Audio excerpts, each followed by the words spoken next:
Hey gang, this week's episode is brought to you by Royal Retros, the king of throwbacks. Hey, if you're looking for teams and leagues that don't exist anymore, but you'd like to remember them in high quality jersey or uniform format, hey, some of those teams were legendary, some of them were disasters, but they all live at Royal Retros. Check them out. RoyalRetros.com. Use that promo code SEATS for 10% off all of your purchases. Check them out now. And now, check out this episode.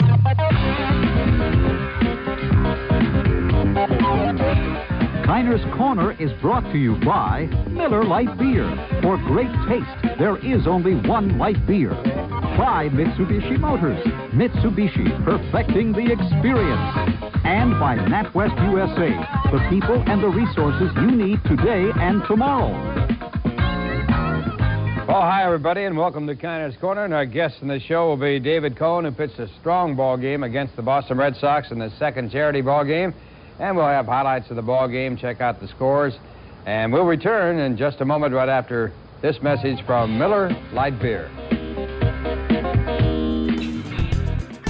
Welcome to Good Seats Still Available, a curious little podcast devoted to exploring what used to be in professional sports. Here's your host, Tim Hanlon. All right, welcome back into the box office, everyone. How you doing? It's Tim Hanlon. It's Good Seats Still Available, a curious little podcast that is devoted to what used to be in professional sports. Thank you for finding us. The clip at the top sets the tone. That's from mid-1980s or so. And if you were a New York Mets fan around that time, watching WOR Channel 9 in New York, actually in Secaucus, New Jersey, it might have been known as WWOR Channel 9 by that time. But regardless, if you were watching a Mets broadcast and you were in it to the end of the game, well, you would be greeted by a long-running show that just became part of your baseball experience watching those Mets. It was called Kiner's Corner. It was hosted, of course, by the great legendary baseball player and Hall of Famer Ralph Kiner. This was something just elemental to anybody growing up as a sports or baseball fan in New York. Even if you were a Yankees fan, you knew about this Kiner's Corner thing. As a matter of fact, as mostly a Yankees fan, I was a convert, I will admit, in the mid-1980s when they gained World Series fame and somewhat fortune. So I must tell you that I am a turncoat in that regard. I would make the argument that by the 80s, Mets broadcasts were a lot more interesting because Ralph Kiner was part of them on the air and as well as with this quirky little show that was usually following certainly home games. But back in 1963, when it made its debut, the beginning of that season, I remember this is when the Mets were essentially a reincarnated National League team right after the departure of both the Dodgers and the Giants a number of years earlier. Ralph Kiner was part of the broadcast team, both in the booth as well as in the postgame shenanigans with this Kiner's Corner. And look, if you're not from New York, well, you need to look up Ralph Kiner, not just only for his baseball prowess. As a matter of fact, this Kiner's Corner show was nicknamed or actually labeled or named after Kiner's Corner in which was a section of Forbes Field where the Pirates were playing back during his playing days. It was sort of this little closed-in sort of left field seat area where Kiner would deposit many of his home runs during his Hall of Fame career as a slugger for the Pirates. It was actually originally known as Greenberg's Gardens. Actually, it was Hank Greenberg prior to that, which is ironic because Hank Greenberg was Kiner's mentor. But it became Kiner's Corner pretty quickly, and that name, that appellation came along with him as he settled into the broadcast booth with the Mets. And from 63 all the way through, I think, the early 1990s, this show, Kiner's Corner, was a fixture in Mets broadcasts. And, Ralph Kiner, it can't be, we cannot go further by not mentioning Ralph Kiner and the endearing qualities of him as a broadcaster, not necessarily for his accuracy and acute baseball memory, although he was a pretty good and quick off the cuff with memories and stats and that kind of stuff. But it's really more the malapropisms that he's known for, right? Probably prime among them, the notorious and oft misquoted, and I don't think anybody certainly has the official storyline of this, but the way I remember this is, and again, this is sort of second and third hand. There's the Father's Day game sometime in the 1970s where Ralph Kiner would say, it's Father's Day here at the stadium, so happy birthday to everybody out there. Now, there is no tape of that. At least nobody seems to have been able to find it. But that was just indicative of the kinds of things that Ralph Kiner would regale the listeners with. Now up to bat for the Mets is Gary Cooper. Or, hello, everybody. Welcome to Kiner's Corner. I'm Ralph Korner. He'd do all those kinds of things. If Casey Stengel were still alive, he'd be spinning in his grave. So, all kinds of great stuff to be had on those Mets broadcasts. And Kiner's Corner, again, was this sort of I guess again, this is a New York reference, but sort of a Joe Franklin-esque, amalgam of a post-game show that ostensibly would interview some of the stars of the game, usually Mets players, but not exclusively. It would be sometimes from the other team. But in the beginning days, it featured comedians and actors and the like in the show as well. So in some respects, you have not only just a recount of the game and a recap of the game, which is what it sort of evolved to more directly. But in the beginning, I mean, you had the first guests on the Ralph Kiner's Corner show on April 30th, 1963 were, wait for it, Buddy Hackett and Phil Foster. I mean, can you imagine? I would just die to have a clip from that first. But George Carlin was on, and all kinds of other celebrities. I guess the only thing that maybe is relatively similar to it would be and I don't even know if this show still exists, but Al Troutwick on MSG Network Cable would host a series of interviews with various celebrities in between periods of the hockey game and in between the games of the Knicks and the Rangers on MSG. I forget what it was called, maybe In Studio or something along those lines. But this was sort of an avant-garde, way ahead of its time kind of show. A little bit of variety, a little bit of serio-comic twists to it, but always about certainly baseball related, and what the hell just happened in the Mets game, whether they won or lost or met or did not meet expectations. And that's the set of the conversations here for this episode with our guest again, Mark Rosenman, who authored the book a couple of years back, which was sort of the impetus for us to set this episode in place and in motion. It's called Down on the Corner, with a K, of course, Ralph Kiner and Kiner's Corner. It was published back in 2016, and it was co-authored by our episode 354 guest, Howie Carpin, he of the 976-1313 sports phone book that we talked about. It's a great episode. If you haven't listened to that one, you absolutely should, either after finishing this one or stopping this one now and listening to that one first. But the book is, again, called Down on the Corner, and it is available, of course, wherever good books are found. Of course, you'll find a convenient link to it on our website at goodseatsstillavailable.com. All you got to do is search up this episode, which is numbered 362 with Mark Rosenman, and you'll find a convenient link to get this book, and you will be transformed back into the day for this legendary baseball post-game show. And a lot of influence this show had on players and now Mets broadcasters like Keith Hernandez, Ron Darling, players like Howard Johnson and Darryl Strawberry and Bobby Valentine, legendary manager of the Mets, Tom Seaver and Kuzman, Jerry Kuzman. I mean, all kinds of players who grew up in the 60s and the 70s and then found themselves on the roster and almost as a bucket list desire to be on this show. And they knew they had made it, not just when they had won a game for the Mets or, accolades, but having been a guest or a multiple time guest on the Kiner's Corner show. All right, so let's get into this conversation. It's fascinating. If you're not from the New York area, you take a listen, because I think you'll find this very, very interesting. But of course, if you did grow up in New York and you are a Mets fan, and by the way, congratulations to the New York Mets. They actually made the playoffs. They've qualified. By the time we air this episode, it's nice to know that the Mets will actually be in the postseason. Not to jinx it, because that's the Mets way. But I think it's timely that we have this conversation with Mark Rosenman. Please sit back and enjoy. And it was a privilege to have this conversation, and we look forward to bringing it to you now. Please, as always, enjoy.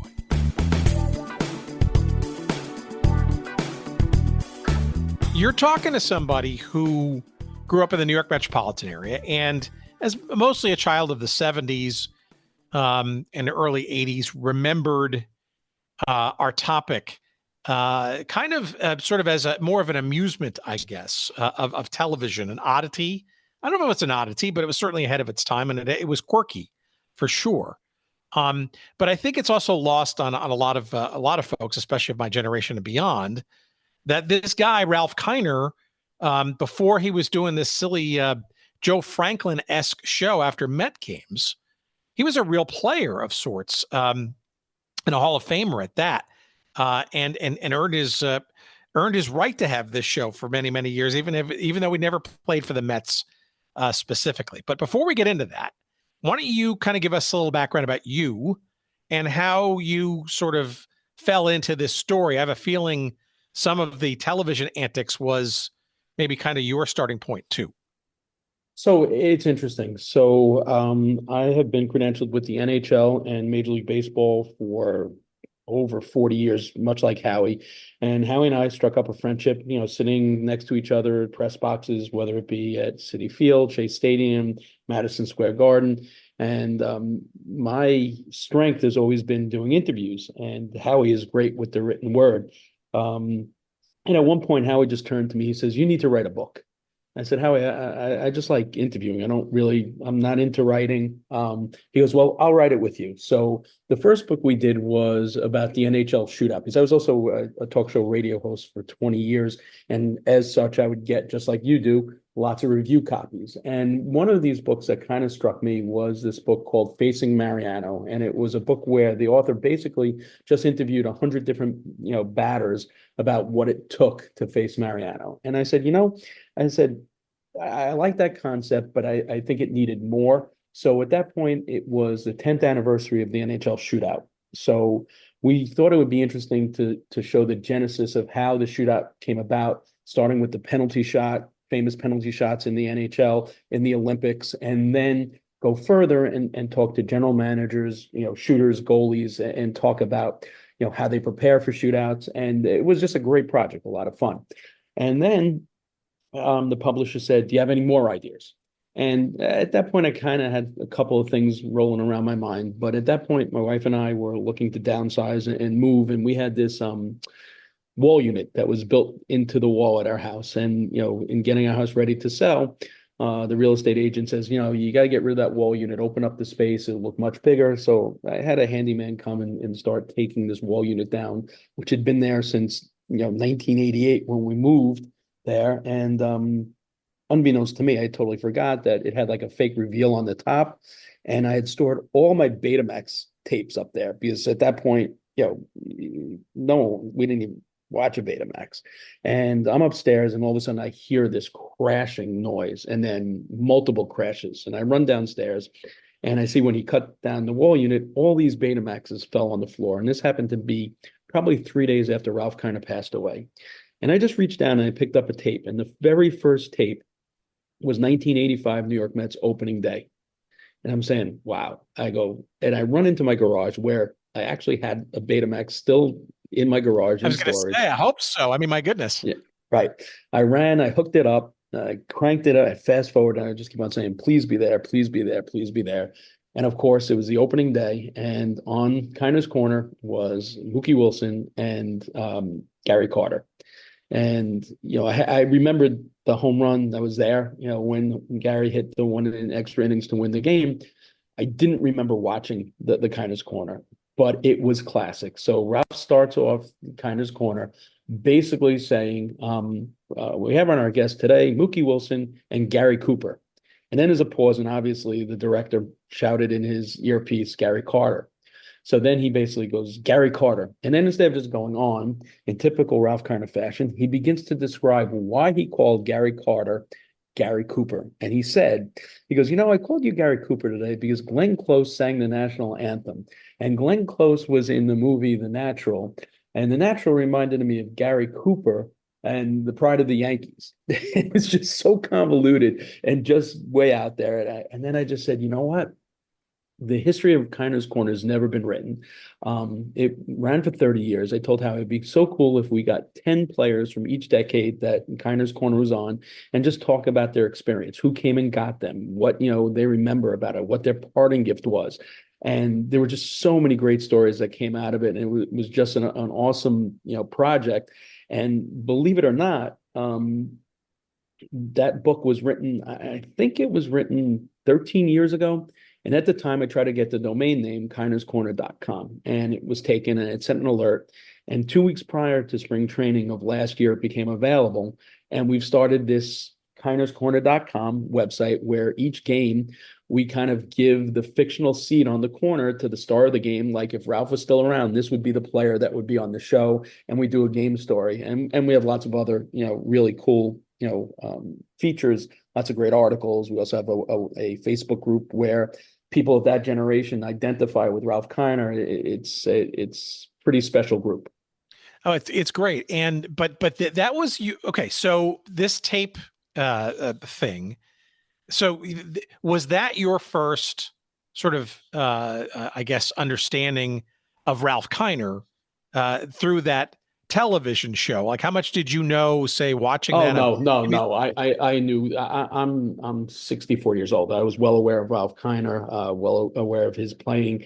I love the history of the game, so I knew all about Ralph. My father took me to games. He would tell me about Ralph Kiner. And just over the years, speaking to players, I know that he was also, believe it or not, during the time he was an announcer, he also was a hitting instructor in the Mets Instructional League. So he actually would help Cardinal hitters and Mets hitters. Benny Ayala was one of his students. Not only that, even though he was a broadcaster, Ron Swoboda credits him with a correction that helped him hit the 2 home runs against Steve Carlton, just talking hitting around the batting cage. So yeah, I was very aware of Ralph Kiner, and just growing up, he was the guy. Like as a kid, you always. That's how we got to know players back in the day. There was no social media. There was no in-game ESPN mic'd up players. The way you got to know the players was if they had a great game, they were sitting there, Kenny Boswell, Art Shamsky, Danny Frisella, Gary Gentry. That's how you came to know the players. And it was, he was an idol of mine growing up.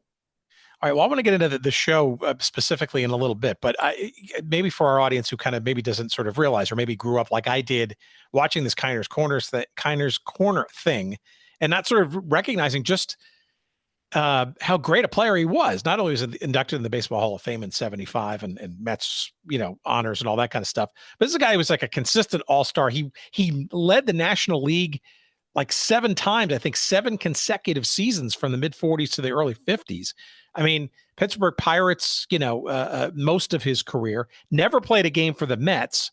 Maybe a little background on that, and then how he got to the Mets, and perhaps maybe even why.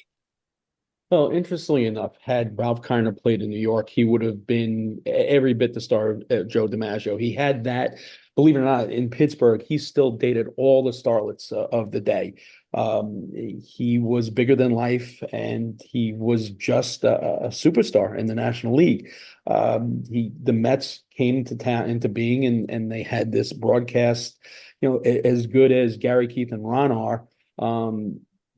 People of my generation would argue that Bob Murphy, Lindsey Nelson, and Ralph Kiner were the best there was. It was a different era, and the information you got from those guys was incredible. And Ralph Kiner, and great chemistry too. I would argue the Yankees booth was also pretty darn strong in the '70s too. An embarrassment of riches in New York baseball, especially absolutely. in the '70s and '80s, right? And then obviously generation from generation, they'll argue that, listen, when Vince Scully was doing the Brooklyn Dodger games, or Red Barber or Mel Allen were doing Yankee games, it's a generational thing. And plus the fact, you take a look at it. For me, the Mets came into existence in 1962. So at that point, I'm 2 years old. And Ralph Kiner, was all the way into the 90s. So Ralph Kiner took me through, elementary school. He took me through nursery school, elementary school, high school, college, and marriage, and children. And the same could be said right now. Sam Rosen with the Rangers, and the three current broadcasters have been doing it so long that there are kids that have gone through their entire schooling and have heard no other voices than those three voices in the Mets booth. So it's baseball announcing is a pretty special thing because it does create a bridge from generation to generation. So like my father listened to those three, I listened to those three, and my son definitely got to listen to two of the three with Murphy and Kiner. Lindsey Nelson had left before he was born, but at least he listened to two of the three that my dad actually listened to as well, which is pretty interesting. Well, he came to the Mets as part of that broadcast team in 1962, 63 or so, when the Mets were formally christened as the replacement, if you will, National League team in New York. But before that, though, you're mentioning his career in Pittsburgh, which is obviously Hall of Fame quality. But I also want to maybe touch on some of the stuff you're talking about. He was quite the bon vivant, shall we say? Based on what I've read in background and that kind of stuff, I'm just curious. He was in Pittsburgh, right? But at the time, people forget that Bing Crosby was a part owner of that team, and I suspect brought a little Hollywood panache, or at least connection or connective tissue to the team a little bit. I'm wondering how Kiner kind of wound up becoming dating people like Elizabeth Taylor and Ava Gardner and Janet Leigh and that kind of stuff, because you think, I mean, he's a pretty darn good home run hitter in Pittsburgh, but how does that leap happen? So it's funny. There's a great story about Janet Leigh. So Ralph Kiner was doing a Cubs game, and it was around the time that Trading Places had come out, and Jamie Lee Curtis was doing the press junket, and she happened to be at a Cubs game. And she comes into the press room, and there's Ralph, and immediately she makes a beeline to Ralph, and she just jumps into his arms and says, "Daddy." And Ralph didn't know what to do. It was a joke that she did, but she knew that he had dated her mother, and it was just a really funny thing. Some of the other great stories about Ralph's playing days is it's a well-known story that he was the MVP with the Pirates, and at that point, Branch Rickey was the general manager of the Pirates, and he went in and demanded a raise. He said, "I was the MVP," and Branch Rickey just went to him. He goes, "Ralph, what place did we come in?" And the Pirates had come in last place. He goes, "We can still come in last place without you." And he didn't give him the raise. But he was just a phenomenal home run hitter. It's just he was just bigger than life. And the way New York took to him, you're right. He never played a game for the Mets, but he was linked to the Mets forever, even though he never, wore a Mets uniform at all. So what's your understanding of how he and the other two came into being the initial and then ultimately longtime booth mates for this fledgling Mets franchise in 62, 63? It was basically the way booths were put together. There was the ultimate play-by-play guy, which was Bob Murphy. And then there was always the star, and that was Ralph. And there was another play-by-play guy because they rotated through radio. So you always had to have one play-by-play guy on TV and one on radio, and they alternated. And Lindsey Nelson had done a ton of college football, also baseball in the Midwest. And it was just, through the process of all these auditions that these three were the ones that were selected. Murph was just an incredible play-by-play announcer, and he basically mentored Gary Cohn, and you can hear some of Murph in Cohn, but Ralph was different. Obviously the mispronunciations, the fact they can never say Mitsubishi, the fact that on Mother's Day he said Happy Mother's Day, happy birthday to all you mothers out there. He just had so many great mistakes, but that was Ralph, and it was a different era. If he was around today, you saw how at the end of Sterling's tenure with the Yankees, when he would make these mistakes, people would jump all over him on social media. I don't know if the charm of Ralph Kiner would translate today, because I think people would just be all over his mistakes on social media.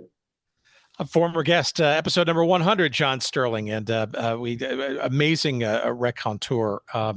And no question, there's no question that he probably got different sort of level of heightened scrutiny. But let me talk about that for a second. So the malapropisms were just kind of part of his thing. Now, I don't know if that was on purpose or through some kind of flaw, so to speak, or just because it was part of folksy charm. But I'm curious, that booth that you just described in 62, 63, when the team got going, he's not the broadcaster of those three, right? He's kind of a new and fresh. He's definitely the name. He's definitely the star, but he didn't have much broadcasting chops at all, if at all, when he stepped into the booth with those guys, did he? No, but back in the day, that was it. I think at that point, Sandy Koufax transition, there was always the player, Bill White with the Yankees. That was just the way they set things up. So, yeah, he didn't have broadcasting chops, but the mistakes were not on purpose. They were legit. I mean, he just, for some reason, could never, ever pronounce the word Mitsubishi, always mispronounce that. But he knew baseball. So when he would have, you also have to remember that when guys back in when Ron Hunt would go on the show in 63, 64, sitting there and seeing replays of himself, that was new technology. Today these guys have their iPads. They instantly can look at their last at bat in the dugout. Back then, they didn't have replay. They didn't have a video guy on staff. So the first time Ron Hunt would actually re-see his at-bat would be on Korner's corner. And Ralph was such, a savant when it came to hitting. He could break down the pitching. He could break down the swings. And it really was fascinating. Yes, it was folksy. Yes, it was a minimalist set. But the baseball you got and you learned just by watching that as a kid was far beyond anything. It's probably far beyond anything you get on the local post-game shows. Yeah, you'll get it on Major League Baseball Network with Harold Reynolds when they break down things, but you never got that level of expertise anywhere other than Korner's Corner. So was it Father's Day or Mother's Day? It seems to be that's an eternal question about whether that happy birthday thing that he said, I don't even know when. Nobody seems to be able to find a tape of that stuff. Do you have any insight as to when this happened? I believe it was Mother's Day, but there are no tapes. I mean, we have the biggest archive of Korner's Corner shows anywhere. If you go to kornerscorner.com, on the homepage at the bottom, you'll see archived. We have over 40 episodes. So it seems that it was Mother's Day. There is, for me, still the absolute holy grail of Korner's Corner episodes out there that I've not been able to find. It was on the net. It's been taken down. George Carlin actually appeared on Korner's Corner, and I've reached out to the Carlin estate. They don't have it. You can go back through there's a internet time machine where you can try and find things, and I just can't find it. It was removed from YouTube. I don't know who had it, and I can't find that episode. We did speak to Choo Choo Coleman and that urban legend about, what does your wife call you? And he says, I don't care what she calls me as long as she doesn't call me late for dinner. That never happened, evidently. There are two great episodes. One where Casey Stengel forgot to take off the lavalier mic that was clipped to him and took down the entire set. The other one, which was a tremendous chapter in our book, it's probably my favorite story of all the books I've written that someone's told, and it involves Jerry Koosman and Tom Seaver. The first time Tom Seaver was back as a member of the Cincinnati Reds, they had him and Jerry Koosman because they pitched against each other on Korner's Corner. And Ralph led with this question that says, you guys were teammates for such a long time. Do you have any, fond remembrances of your playing together? And Jerry Koosman decides to come clean on a practical joke that he had played on Tom Seaver. And back in the day, in the back of the Sporting News, there was this thing called Mr. Mike. And it was this probably a $10 plastic microphone with a little wireless, wire at the end that if you tuned your radio to a certain frequency, you could talk and it would come over the radio. Jack Simon, I think his first name is Jack, who actually is a uncle of Jason Alexander, was one of the producers of the Met telecast, but he did a spot-on Howard Cosell impersonation. Jerry Koosman wrote this whole script. put Jack Simon in the trainer's room, which was roughly 10 feet away from Tom Seaver's locker. And he told him, count to 15 and then read this as Howard Cosell. Kuzmin walks out of the trainer's room. He walks over to, Seaver's locker, which was quote unquote the team radio, and tunes it to that frequency. And then all of a sudden over the radio in complete locker room with all the Mets comes this voice of Howard Cosell saying the Mets have just traded Tom Seaver and Ed Kranepool to the Houston Astros for, I think it was Dennis Menke and a pitcher that the Mets just owned. I'll wait until my dog stops barking about that. No problem. Hey, always welcome. We love pets. Yeah. So at that point, as Kuzmin's telling the story, the camera gets tighter and tighter on Kuzmin. And, basically Ed Kranepool starts throwing stuff in the locker room and cursing. Tom Seaver went pale. M. Donald Grant was in the locker room. He runs out. This is the first he's hearing of it. And Kuzmin realizes this is a practical joke that's gone off the rail. He runs back into the trainer's room, gets the script, throws out, tells Jack Simon, don't ever tell anyone about this. And as he's, telling the story, the camera gets tighter and tighter. And Seaver sees on the monitor that he's out of camera shot. He leans over to Kuzmin and curses in his ear. He says, I'm going to kill you, you mother effer. And Kuzmin's trying to keep a straight face while he's telling the story, but him retelling the story all these years later, he was just hysterical telling the story. And it was just, it was gold. It was a story that hadn't been told up until that point. It's been told numerous times after that, but it was just a great story. How does Kiner's Corner get started? I think I know the name, where the name came from. You probably can tell our audience where that came from, but how does the show specifically get started, and how early on in his Mets broadcasting career did this show come on after the end of I'm guessing just home games, or was it all games that were on Channel 9 in New York? Initially it was home games, then it went to visitors, but it didn't have the same set. But it did start, from day one. Obviously the name Kiner's Corner comes originally when Hank Greenberg had played. They had a thing called Greenberg Gardens, and then Ralph Kiner had Kiner's Corner where his home runs would go. So they used that, and it was Kiner's Corner with the K for the alliteration. The American Flag Polka was the theme song to it. It started day one. I think the second guest of Kiner's Corner were actually two comedians, Buddy Hackett and Phil Foster. And the parting gift they got was a miniature a Rambler, which was one of the sponsors of the Mets. It was like a Matchbox car. And Buddy Hackett had kind of made fun. He goes, I am never going to fit into this. How am I going to drive this? He goes, I thought I was getting a real Rambler. But it was from day one. And interestingly enough, people don't realize this, the actual first voice ever heard on a Met telecast, I believe it was either called Clubhouse Confidential, or I think it was called Clubhouse Confidential. It was a pregame show. And the very first voice the Mets fans heard on the radio in the pregame show was Howard Cosell, believe it or not. Howard Cosell did the pregames. No kidding. So that actually maybe lends some credence to that practical joke from earlier. I will tell you that a Buddy Hackett, Phil Foster joint appearance. I mean, man, I'd love to have that tape, because that must have been just that. But why two comedians? Like, this was largely an interview show, right? Or did he mix it up with some? I mean, I made an allusion earlier, like, Joe Franklin clearly was known for just a completely, a crazy combination of guests and stuff with no relationship whatsoever to each other, and Joe wouldn't stop him.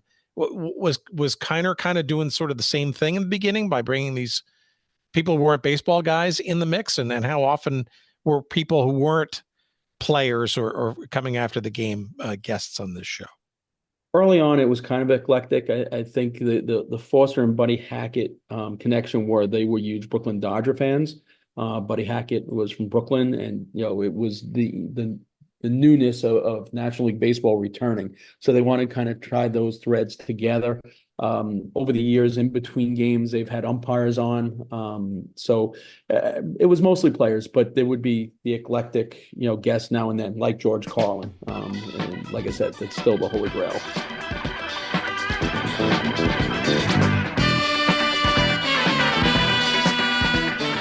All right, what's this? Royal Retros. All right, longtime fans of this show may remember a little site that we used to promote the heck out of called 503 Sports. Well, not only are they still around, they are now known as Royal Retros. RoyalRetros.com, the king of throwbacks. And like the name implies, the highest quality jerseys and hats and apparel and all kinds of stuff related to various teams and leagues and situations that we love to obsess about here on this show. And I'm talking about getting jerseys with your name and number on the back of them, customized to your liking for the WHA or old NHL hockey teams that may not exist anymore. Perhaps it's a Federal League team from way back or a Negro League team. Maybe you're just enamored with the various football leagues of the past, like the Arena League or the All-American Football Conference or the original UFL, United Football League. Yes, you can get all of those teams in all kinds of colors, away jerseys, home jerseys. You want to put your name on them. You want to make sure you got the official patch on the side. All of those things and more at RoyalRetros.com. And I'm not kidding, friends. You go there, you want to find that Cleveland Barons jersey to wear and show. Hey, you're maybe a Colorado Avalanche fan and you want to represent the Quebec Nordiques from where they came in the arena to show your heritage and your love and knowledge of the history of that franchise. You can do that and more. And I'm talking across football and basketball and baseball and hockey and you name it. All kinds of great stuff for you to find and buy and purchase and wear proudly from Royal Retros. That's RoyalRetros.com. And of course, we have a promo code for you. We want to save you money from all these great things. And here's that code. It's SEATS, SEATS, promo code SEATS for all of your purchases at RoyalRetros.com. Check them out. You'll be glad you did. We love them. And our friend Destin Alameda there out in Portland, Oregon, we appreciate his and their sponsorship of this show. And now, back to our conversation.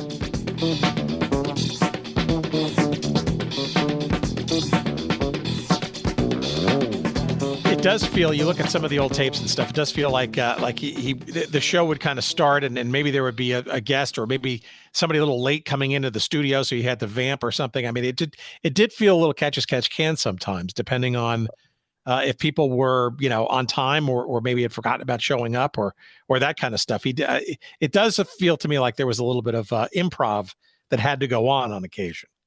Oh, absolutely. It was live TV too. It wasn't taped. So it was who was available, who was the star of the game. Sometimes the star of the game wasn't available.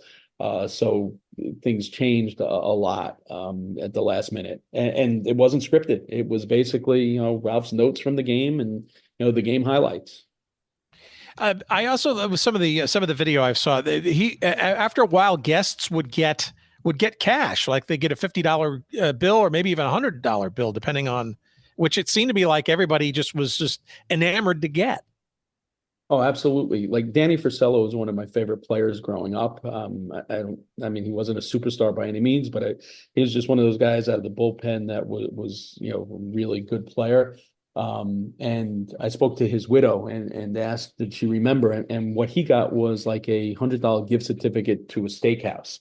And, back in the day, these players lived in the neighborhoods and people watched China's Corner. And then when the players came home, they were waiting for Danny Frisello on the stoop. And she said that $100, like Danny would take a bunch of his teammates out and they'd really eat on $100. So yeah, even Doc Gooden, his rookie year, was getting gift certificates. And he said it was awesome not having to pay for gas. He said those Getty gift certificates lasted almost a whole season. Well, why do you think this show was so unique and became such a sort of a cult favorite? I mean, of its time, right? Because 1963 or so, there really wasn't anything sort of like as informal like this after a game and stuff on a regular basis where, players could kind of just kick back and he can go through, the game, the highlights and that kind of stuff, but also have a little bit of fun doing it too. Yeah, absolutely. I mean, there was pregame shows, Leo DeRocha had I don't think it was Leo DeRocha had a show with an actress back in the day. There was also the Dodgers had the Knothole Gang, but those were all pregame shows. The Kindness Corner was the first postgame show I really could remember. And obviously, as the Mets got better, in 69 and 70, 71, well, they weren't great in 70, but in 69, I vividly remember Tom Seaver coming on the show after his near perfect game, the Jimmy Qualls game with Nancy Seaver. And you could see that Nancy Seaver had been crying over the fact that he lost the no-hitter. So those were things you saw that you never had that opportunity. Like you never heard from a Nancy Seaver. There's an episode with Lenny Dykstra's mother is on with Lenny Dykstra, and that's in 86, still doing things like that. Whoever saw Lenny Dykstra's mother on a post-game show. So it was still, even into the late 80s, it was still that home, folksy type of show. I think it's really interesting because the Mets were except for a few years of amazingness, truly. This was this was a show and a guy and a team, frankly, that had to broadcast a club that certainly in the very beginning as well just was not that great. And you just it's in some respects sometimes the end of the game and watching that show was almost more of the highlight than actually the game itself. Oh, absolutely. I mean, you would, especially when some teams came in like the Giants or the Cardinals, and in some respects, even if you were a Met fan, you were almost hoping that Willie Mays would do something special because you get to see Willie Mays. You also have to go back in time and realize this was before ESPN, and the only time you really got to see some of the other teams were the NBC Game of the Week. And so you didn't see the Giants a lot. You didn't see Bob Gibson a lot. You didn't see Willie McCovey. You didn't see Stan Musial. So the only opportunities you really got to know those players were either late 50s, if you were, old enough at that point to see Home Run Derby, or Kiner's Corner. And you would hope some of the stars would have a game and you'd get to see them and hear from them. And I remember seeing like, Willie Stargell, Roberto Clemente early in their careers, and, Lou Brock and Bob Gibson and Bobby Bonds, so it was always cool seeing some of the other players too. Tell me some of the players and others that you interviewed for this book, and maybe a little bit of some of the stories perhaps that they remember, because it's pretty clear. You look at some of the videos and you look at the little testimonial video that Sport SNY did about 10 years ago. Kevin Burkhardt narrated. Just a lot of great memories. People growing up and watching that show and almost emulating and wanting to be on that show eventually, almost as a career highlight. I got to think that a lot of the people that you interviewed were pretty much gushing about that kind of very dynamic. Oh, yeah. I mean, some of the great stories. Steve Henderson, when he first got to the Mets, had a really, really good game. And he was wearing underneath, he had this Good Luck shirt because it was orange, and it was from the Rangel Brewing Company had sent him the T-shirt. And it was this, it was an orange T-shirt that he just, liked to wear underneath his jersey. And he had like a really good game, and he was on Kiner's Corner, and he had taken off his jersey. And because he was wearing the Rheingold beer, like they were thrilled. It was like added commercials for them. And the next day he came into the locker room, and by his locker were like 50 cases of Rheingold beer. And he was not a beer drinker. He sent them all home to his dad, but he said that was like one of his highlights of his career. Barry Lyons actually, hit a home run on Mother's Day. And, back in the day, this was in the 80, 85, 80, it was 86. So satellite dishes were something that people had back in the day. So his parents got to watch his game on satellite dish. Barry had mentioned how great it was that he was able to wish his mother happy Mother's Day on Kiner's Corner, hitting that home run, still one of his most treasured moments in baseball. Obviously, speaking to Choo-Choo Coleman, because that was, urban legend. Wally Backman, also just the way they were asked to, the walk to the studio and just some of them for the first time walking into a TV studio with all the bright lights and everything. It was, just something out of their realm. Now it's commonplace. You go on the field during a pregame and there's live interviews on the field with cameras and even the lighting. So it's done perfectly.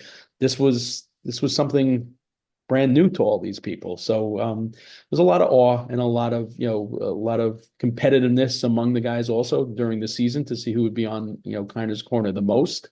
It was a thing in the locker room all the way up through the 80s. Did you guys compile any stats about any of that kind of stuff, like who was on the most or any other? Unfortunately, so many of the episodes have been erased that it just, it just didn't think it was important enough to save them. And it's my mission.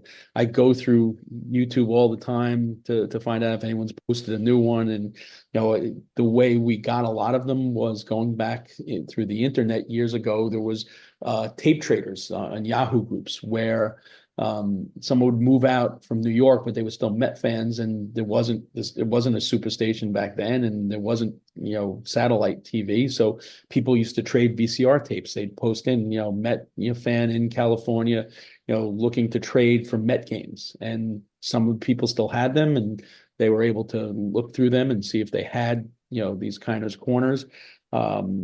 Another person here, there's Phil Grice. He's an audiologist. He's an audiophile, and basically he used to tape before there was VCRs.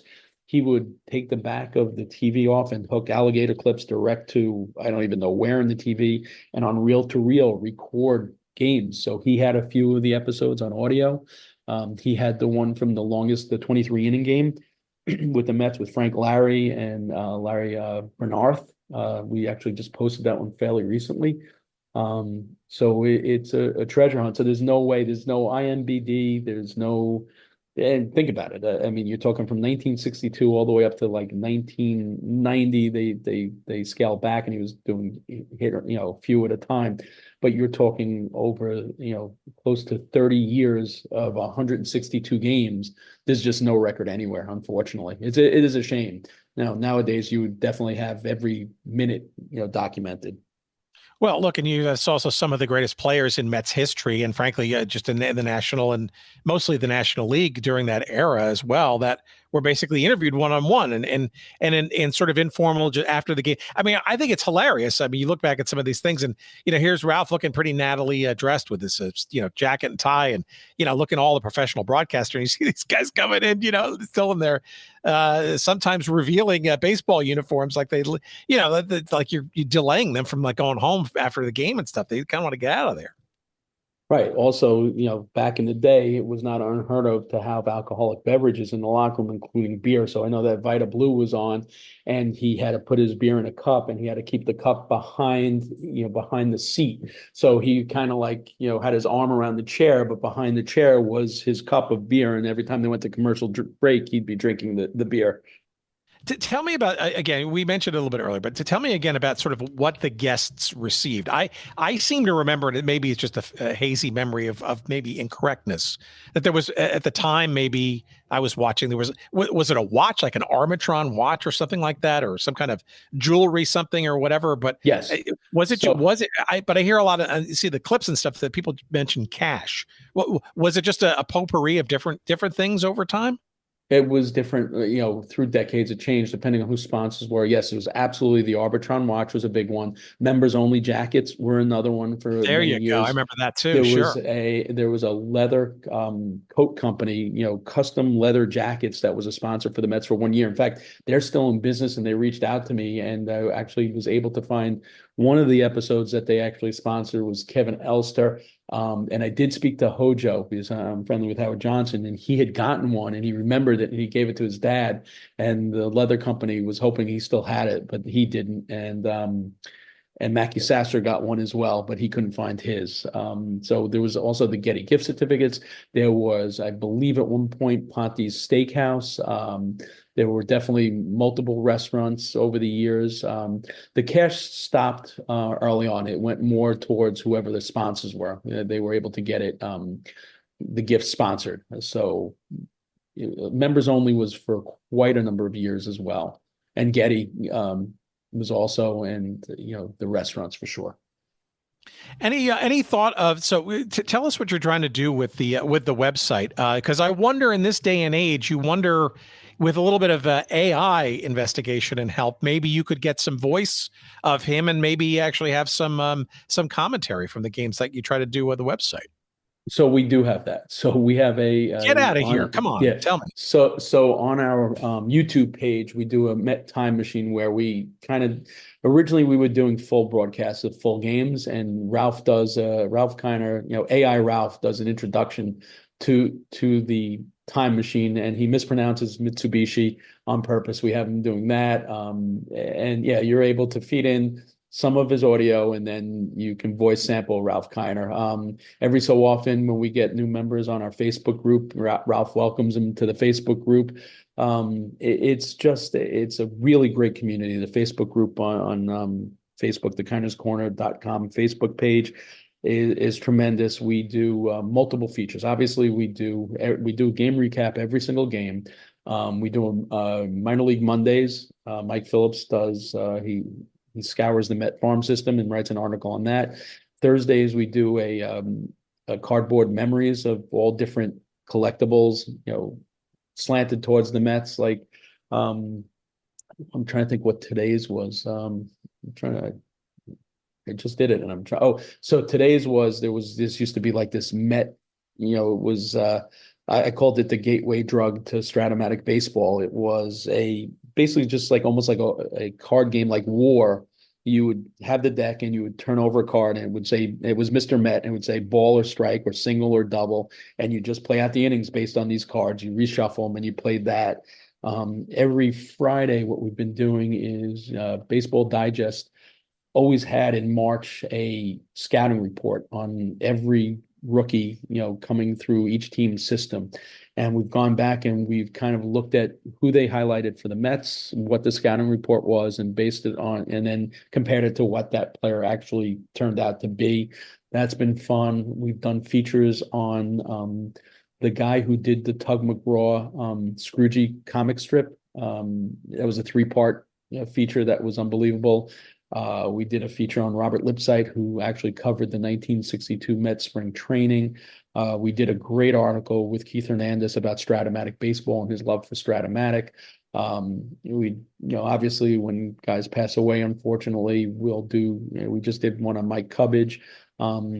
Is actually one game in each homestand. I'm on the field doing interviews with the players. Those are posted. It's just a really fun community and a mature community. The website and the Facebook page is heavily moderated, so you're not getting all this stupid clickbait and false stories. And I think that's what's driven why people keep finding us and keep joining the group. We also do one other feature which is cool, which is we use AI, and whoever the Mets are playing, so if they're playing the Oakland A's, we'll take a look at guys that have played for both teams, the Mets and the A's, and through AI, we'll do a face, merge, and people have to guess who the two players are, and that's a lot of fun. People love that. Yeah, you wonder if he was still around today, what his shows would be like, and how much or how little he would be enthused by all this stuff. And we see Al Michaels kind of being convinced that the AI thing was great for his Olympics clips for NBC. I wonder if Ralph would have been as interested in the same thing. Well, his son is part of our group, and every so often he'll comment. So he approves of it. So he likes it. What happened to this kind of show? Obviously, when he passed and stuff, and he as he declined in age and stuff. Well, how come there isn't? Is there another show of its kind out there in baseball, either on the local level or certainly probably not on the national level? No. You wonder, like maybe perhaps where something like this would have gone. I don't see many after the ninth inning types of shows anymore. No, the closest you're going to get to it is obviously, on the SNY broadcast, they'll have, Steve Gelbs for like 3 questions with the star of the game before he heads into the locker room. No one's now, going into the locker room, then having to be pulled aside to go somewhere else. All the press comes in the locker room that, they hold their pressers at their lockers, and then the clubhouse empties and they leave. So I don't think it's probably, I don't know, it might even be a union thing. They probably don't have to do any of these type things. We try to do a Zoom show for the first 10, 12 weeks last year, where we would have a former Met. Each week we do a show on their off days, and we talk about what was going on in the season. And then fans got to ask, like Howard Johnson, Barry Lyons, Ed Lynch, Terry Collins, Bobby Valentine. They were all on, Turk Wendell, and they were interacting with the fans, and they were asking, and it was low tech, just talking baseball. It was great. But it's interesting, those weren't really getting the hits that other things got. So it wasn't worth the effort of booking the players and having to, regiment to be available those days to do those shows. And it's a shame because I really thought that had potential. Yeah, I mean, I think it could again too. The only thing that it maybe approximates it, and maybe I'm just sort of melding ideas and concepts here, was this, and I don't even know if the show is still on. I live in Chicago now, so I don't have access to MSG. But for a number of years, Al Troutwig used to host the show in and around sort of Ranger and Knick games. It was sort of like a lounge kind of show, either in between intermissions or before or after the game and stuff, kind of in the stadium club there. That almost seems like it could be easily sort of done again, maybe with a little bit of a, with the actual players kind of coming in maybe a little later after they've changed. Yeah, I think the issue is budget wise, because it's much easier for, after the game is done, they do a Mets post game, which they, in studio show with 3 different broadcasters, and they break down the game. But as soon as that's over, they already have the tape of the game, which doesn't cost them anything. So they'll replay that game all night long, or they have a sports desk, which will, air at 11, but then they'll rerun that half hour every half hour because it doesn't cost them anything. Once it's in the can, that's it. So I think the economics of it have changed, and that's why they don't do it. I think, they have to get sponsors to pay for all that airtime and the production crew. So I think that's what causes these shows not to exist anymore. And I do think there is a spot for it. But I think in some respects, fans have gotten too sophisticated and just want all the analytics and the breakdown of every pitch and things like that. So I think that's probably why these shows don't exist anymore. What do you think the legacy then of Kiner's Corner was? I mean, was it for players? Was it for broadcasters? Did it bring the Mets its own sort of unique differentiation from the Yankees in the wake of those 2 National League teams leaving earlier? I mean, what do you think was, if you could sort of describe Kiner's Corner and maybe what its contribution to history, what do you think it would be, or things it would be? I think first and foremost, just connection. It was the way fans connected with their team. It was the ability to be able to see them and see them as people first, players second, which you never had that opportunity. And even at all-star games, just, the guys would trot out. Yeah, you see Willie Mays in an all-star game, but you didn't, he didn't sit down and talk baseball. You didn't really know what his voice was. Here you got to see and hear, and just their mannerisms and their voices and just the way Ed Charles spoke, and from that, certain lines came out, you can't get a slider past the glider, and just their mannerisms and just their unique personalities. It was just a connection to the players that wasn't available anywhere else. And in his own unique way. We'll be back after this word from Manufacturer's Hangover, for example. There's all kinds of great stuff. Right. I mean, yeah, it's so interesting too. I mean, it's a little bit of a personality, if you will, right? And I think that's kind of what's lost in a lot of sports broadcasts today. A lot of it's sort of very cookie cutter, and there's a lot of great advancements and stuff. But the personality of that, I mean, it's very rare now. Matter of fact, it almost feels like it's almost not desirable to have too much of a personality, lest you go off script, so to speak, in the booth, right? And it's I don't know. It just feels like these the moments of just sheer spontaneity don't sort of really exist as much as they used to in the years past. And I think Ralph Kiner was a really good example of that. Right, and I think that is why this current Met broadcast team is so popular, because of Keith Hernandez. Keith Hernandez still has that spontaneity. Keith Hernandez still, says things that, no other broadcaster would ever say. Keith Hernandez shares, a lot about his cat. It's, Keith has a little bit of Ralph in him for sure.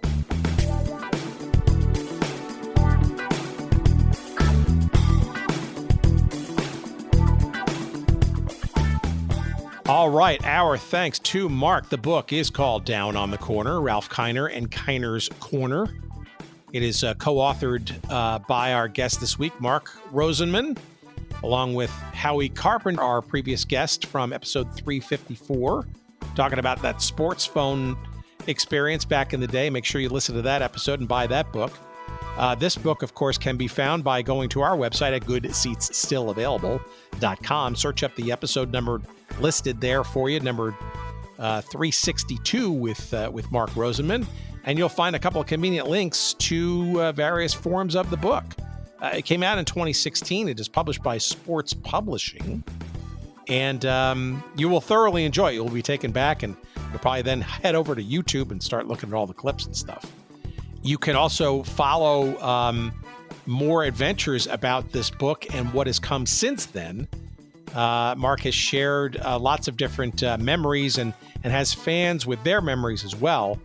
There's a Facebook group devoted to Down on the Corner, but also you can go to KinersCorner.com. K-I-N-E-R-S, Corner, K-R-O-N-E-R, KinersCorner.com. And you can also check out Mark's own website at Mark, M-A-R-K, Rosenman, R-O-S-E-N-M-A-N, MarkRosenman.com. Either of those two places will take you to more goodness to be remembered by the Kiner's Corner experience. It has been our pleasure to present it to you while you're online or searching around or hopping around there. Feel free to luxuriate yourself in all that is goodseatsstillavailable.com. All of our stinking episodes are posted up there. You can stream them, you can share them, you can do whatever you want with them within reason. And we've got photography there, various support of each episode, all the links to all the media, whether it's movies or audio or books or whatever. All of those convenient links can be found for yourself there. Check out our merch page as well, with all our great sponsors, as well as stuff that you can get with our logo emblazoned on them, as well as various teams and leagues and teams that you may remember, and get shirts and mugs and those kinds of things there. All of those fun things can be found there on our merch section. Please check that out. Buy us a cup of coffee if you'd like. We appreciate that. A tip of the hat as well. We appreciate that. Helps keep our lights on. And of course, anything that you buy through those links and stuff gives us a couple of shekels of referral love. That's the only way we make money on this silly little show. So help us keep the hamster wheel going so that we can continue to bring you great shows like this one. Please feel free to send us email. We're at hello@goodseatsstillavailable.com. And on socials, you'll find us, on the Twitter X thing, you'll find us at Good Seats Still. And just about everywhere else, you'll find us at Good Seats Still Available. Thank you to Jerry Payne for his audio excellence this week. Thank you, kind sir. The Braves have made it as well into the playoffs. So Mets and Braves look like they're going to be meeting again. Stay tuned for that. And stay tuned to this feed. We got lots more episodes coming for you. We love bringing them to you. We're going to leave you now. I can't think of a better way to send you out. How about that theme song? You didn't hear it in the beginning of the clip, but the end of the clip, the end of the show, the end of Kiner's Corner would always end. Well, certainly in the early days would play this at the beginning too, but certainly it always ended with this song. It's called "The Flag of Victory Polka," by the gentleman by the name of Ira Iron Strings. It's actually, his real name is Alvino Ray. And enjoy as we send you out. And take care and see you next week. Bye.